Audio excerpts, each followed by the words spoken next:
So the president is sending 5,000 active duty military to the U.S. Mexico border. Here's something that Republican Crescent Hardy told you, Caitlin, about the president's move. Let's play that.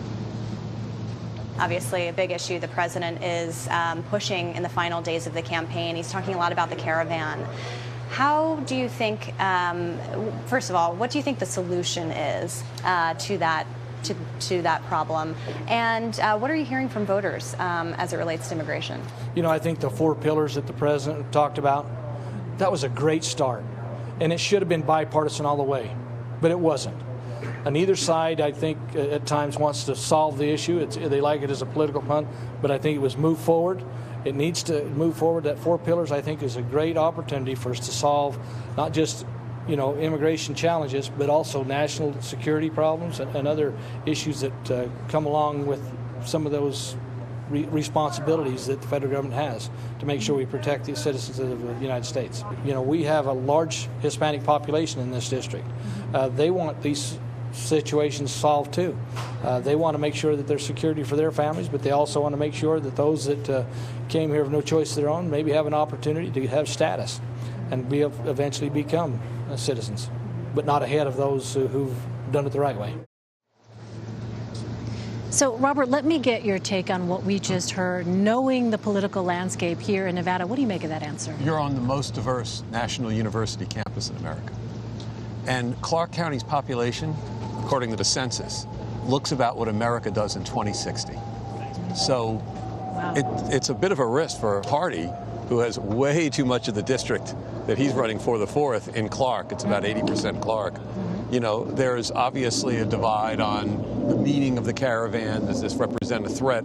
But to the extent that somebody starts to venture into birthright citizenship, a lot of my students on this campus, and I teach here, are first-generation Americans. And they would be disqualified under some of the discussion that if a mother came from another country, by the way, Mr. Trump's mother was born in Scotland. I think we should take note of that. But if a mother came and was foreign-born and had a child in the United States, guaranteed under the 14th Amendment, which was there actually to preserve the rights of slaves who'd been, freed after the Civil War, when you start talking like that, that's a dog whistle. And it's a whistle to your side, but it's read from the people who care about diversity and making a diverse society in Southern Nevada as something, beyond bounds, not really about the border or security. So, Leslie, then that brings me to you, because I want to ask about whether the president's comments, whether it be on the caravan, whether it be on birthright citizenship, are particularly helpful in a place like Nevada, given what Robert just laid out here and the demographics and the changing demographics. You and I have had conversations before about the generational difference within the Hispanic community, how there is great diversity of thought and position on this issue of illegal immigration. I wonder if you could kind of give us your sense of it, and how is it helpful or hurtful, you think, particularly when you talk about the Hispanic population, for the president to be focusing the spotlight on immigration? A very crude way to look at it is to say it will activate a certain base, a populist base that is very concerned about the negative consequences of illegal immigration that the president, that dog whistle we're talking about, is directly speaking to get out and vote within 8 days. Yes, it's a short-term win. You will get a lot of that. Look, think about what he's talking about. End of birthright citizenship, sending troops to the border, zero tolerance, separating migrant children, on and on, that he's done in the last several months is specifically a tactic aimed at midterm elections. But long-term for the party, it has disastrous consequences for exactly these reasons. The demographic shifts of constituencies that are very open-minded. They are very much not identifying with a political party, right or left, but fundamentally conservative. They're from the Western Hemisphere. They're Christian in most cases, very faith-oriented, and they believe in education and kind of economic opportunity by personal responsibility. By all those accounts, they're very open to what this state provides in terms of entrepreneurship and education. But I do think any candidates aren't listening to that and are looking at the short win versus the long gain. It really will have a negative effect. So let's go and actually get a clip in here now from Hardy's opponent, because, I know you were very busy, Caitlin. We appreciate you having these conversations. But here's the Democratic nominee, Steve Horsford. What do you think of the caravan? What needs to be done? And when you're talking to voters out there in this 4th district, what are they saying? What are their concerns? Well, I'm proud that when I served before, I was one of 5 primary sponsors of the Comprehensive Immigration Reform Bill, H.R. 15. And it had a balanced approach of providing the pathway to citizenship while also shoring up security in our borders, not just with the southern border, but our northern border as well as our ports. So I think we need, again, a Congress that will do its job to govern. We have a broken immigration system. And for me, immigration has always been about keeping our families together. And we need a policy that reflects that, because that's who we are as a nation, is a nation of immigrants and a nation of fighting for our families. But is it possible to pass the kind of bill that you supported with President Trump in office? Again, it's Congress passes the legislation. It's our job to put that bill on his desk and to have the American people behind us.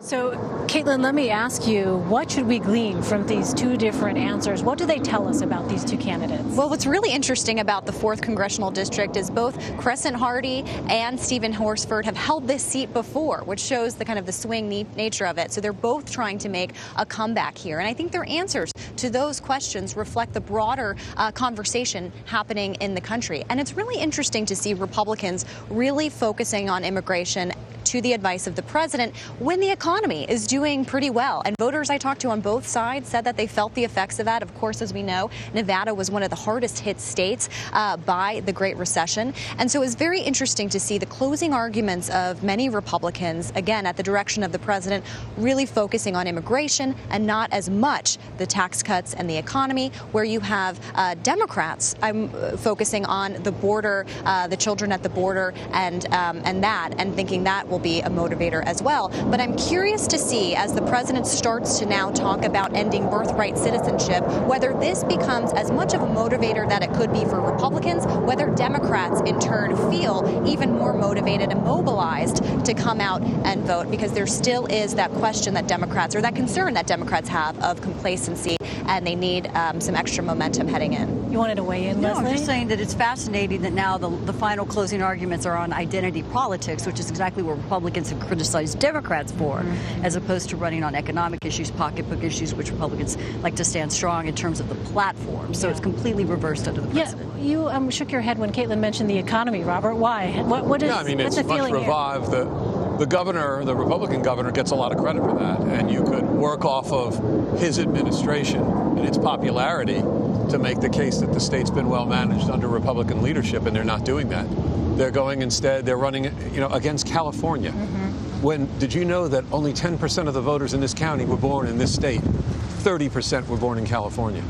Now, they may be Californians who moved away from higher taxes, and they may have an attitude about taxes and fiscal responsibility that reflects Nevada, but in terms of diversity, in terms of tolerance, they tend to be, like a lot of Westerners, live and let live.